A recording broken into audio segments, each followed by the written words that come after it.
Hey YouTube, I'm Jay. Welcome to my channel where I talk about stuff and things.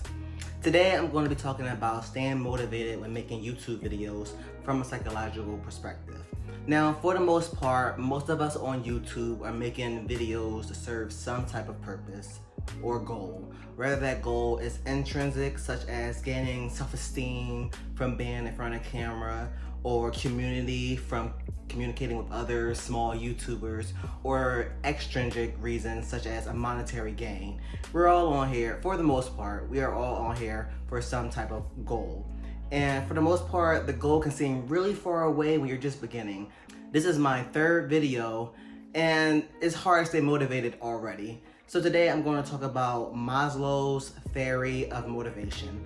It's easy to lose your way when you're just beginning. Me personally, this is just my third video, and sometimes I'm just like, I do not feel like putting up the lights and camera and starting, because as humans, we simply don't like for our consequences, whether good or bad, to be delayed. We're much quicker to take action when our consequences are immediate. So today I'm going to be talking about Maslow's theory of motivation. There's a lot of theories of motivation in psychology, but his is just the most popular. So his theory is represented by a hierarchy of needs that need to be satisfied. He believed that people are motivated to achieve certain needs, and some needs take precedence over others. Which makes sense because you won't be super motivated to make YouTube videos when your basic needs such as food, shelter, and water aren't met. So, starting from the bottom up, the first is psychological needs. This includes things such as food, water, warmth, and rest, which makes sense.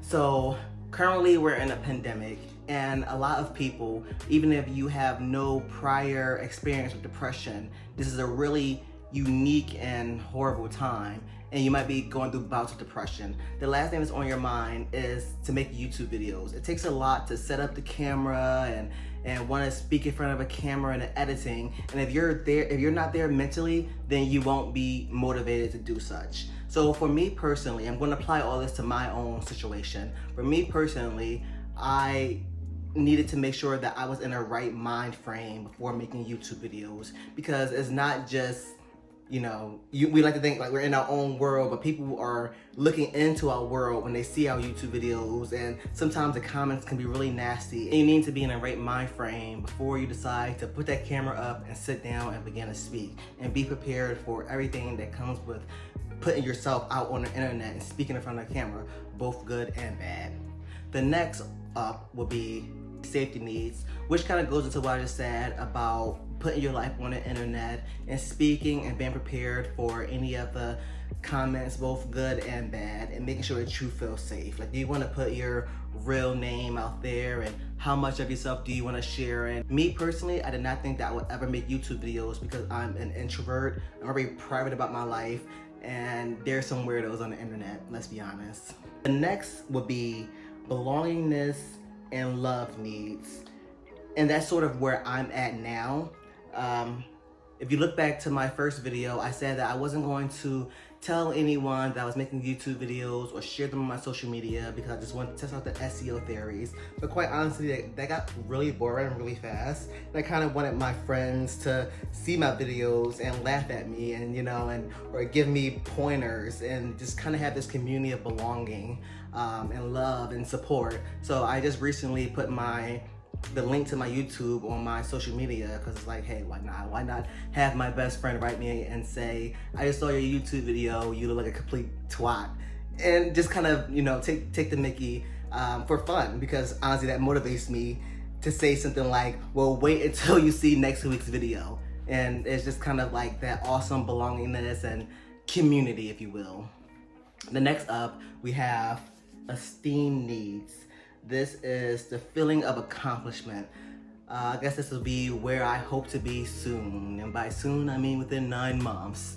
The feeling of accomplishment when your video hits the first 50 subscribers, 100 subscribers, and you start to feel a little bit more like a YouTuber. Because right now I have 5 subscribers, and I'll be honest, one of them is my other account. So I really have 4 subscribers.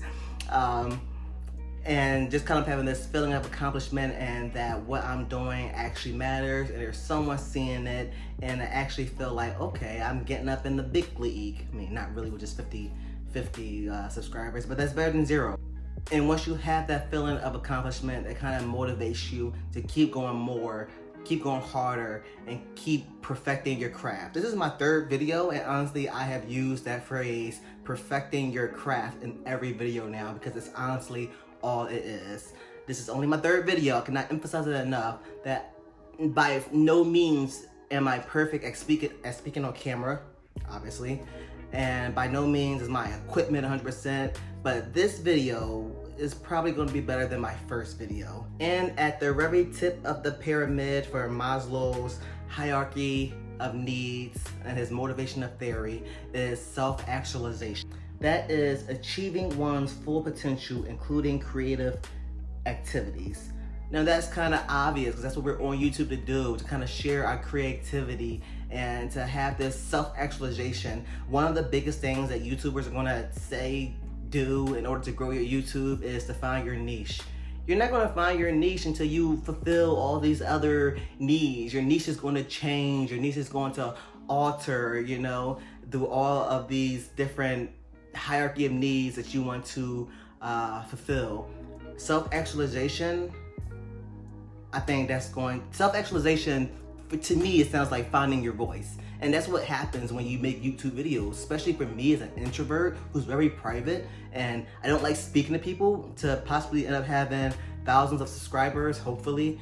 Self-actualization, at that time, I'll find my voice and I'll find my niche at the same time. And at that point, I think it'll be smooth sailing from that point. So that's it. That's all. Today's video is a short video. That's all I wanted to talk about. Is staying motivated when making these YouTube videos when you're so far from your goal as it relates to a psychological perspective and Maslow's theory of motivation, as represented as a hierarchy of needs. And I kind of related to my own situation. Like I said, I'm personally at the stage of belongingness and love and kind of building up this support community, having my friends go into my YouTube and make fun of me because it is quite awkward. A lot of big YouTubers would say that, like, yeah, it's kind of awkward when you're first starting because you're just speaking to your lens. But after a while, you build up the community, and that's where I'm at now. So if you found this video, if you like this video, if you think you like me, then please feel free to hit like and subscribe. And also, I am sharing my YouTube link, but not really. I'm not really broadcasting it. So if you found this video today, please let me know in the comments how. Are you a friend of mine on IG? Or did you find me through a search? Because I am still strongly applying those SEO strategies to try to get my videos ranked highly in YouTube and Google. So that is all for today. See you next week.